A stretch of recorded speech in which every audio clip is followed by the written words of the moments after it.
Updated November 8, 2017 100,327 The Paradise Papers might have shaken our trust in established institutions, but the evidence suggests we had started to lose faith long before their leak. The 13.4 million files have revealed to the world how complex offshore structures are used by multinationals to minimize the tax bills. This practice could have a corrosive effect on faith in established systems, one expert says. Right now there's a phenomenal level of public distrust of our government, of our institutions. Senior fellow at the Washington-based Institute on Taxation and Economic Policy, Matt Gardner, told the ABC, "The more it's obvious that our tax system is being hijacked by well-heeled lobbyists, by corporations in particular, the more reason there will be for the public to distrust their institutions." But while the Paradise Papers are new, the loss of faith is not. Turning to Strangis, Oxford University lecturer and author of Who Can You Trust?, Rachel Botsman, said there had been a steady shift away from established institutions in recent years. People are saying they don't trust politicians, bankers or even journalists, but they will get in a car with a total stranger on Uber, or they'll rent the home on Airbnb, she told News Breakfast. What's happening is trust used to flow upwards to experts and authorities and regulators, and now it's flowing sideways to strangers and peers and colleagues and neighbors. The rise of engagement with the sharing economy has come at a time when research shows we have drastically turned away from almost every established system. Less than half of Australians are happy with the way democracy works, according to a 2016 survey, while in the US only 20% of Americans trust their government.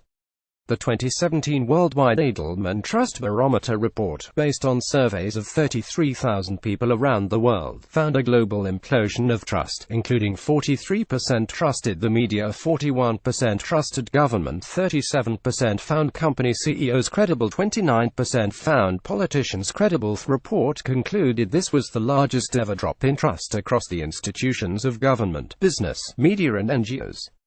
This can have a cascading effect, Ms. Botsman said. A loss of trust. What comes after that is an erosion of faith or a loss of confidence, she said. People think I don't trust a bank, now I'm not sure why the financial system, and then, after that, where it becomes really worrying is when it loses its legitimacy. So do we really trust the banks to manage value? Do we really trust governments to oversee society? That's the crisis that we're in. Why is this a crisis? Because it creates a trust vacuum, according to Ms. Botsman. We're seeing it right now, and the people who rise up, the voices we start to listen to, are people who know how to speak to our feelings versus facts, she said.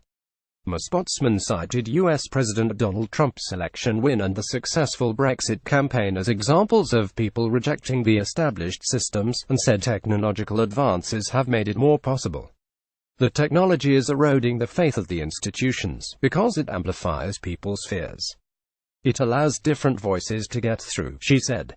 That's not necessarily a bad thing. I mean, let's be frank, a lot of power for a long time has been held by white men, so it's actually democratizing that voice.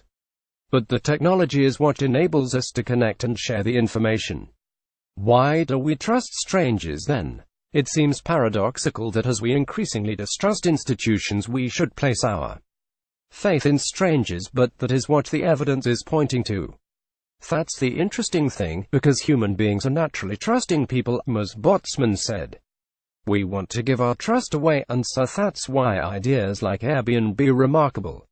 You think about that you're going to book someone's home on the other side of the world and stay in it. It's an idea that shouldn't work.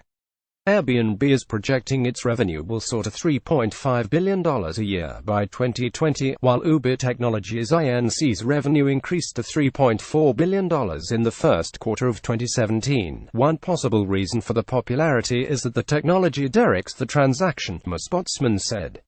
Because it makes people feel familiar, she said. But she warned the companies behind these services, like Uber and Airbnb, may face the same backlash as established institutions if they do not play by the rules.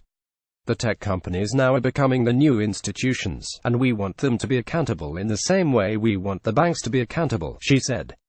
It is already turning around, the pendulum has already swung, but it's just been a much shorter cycle.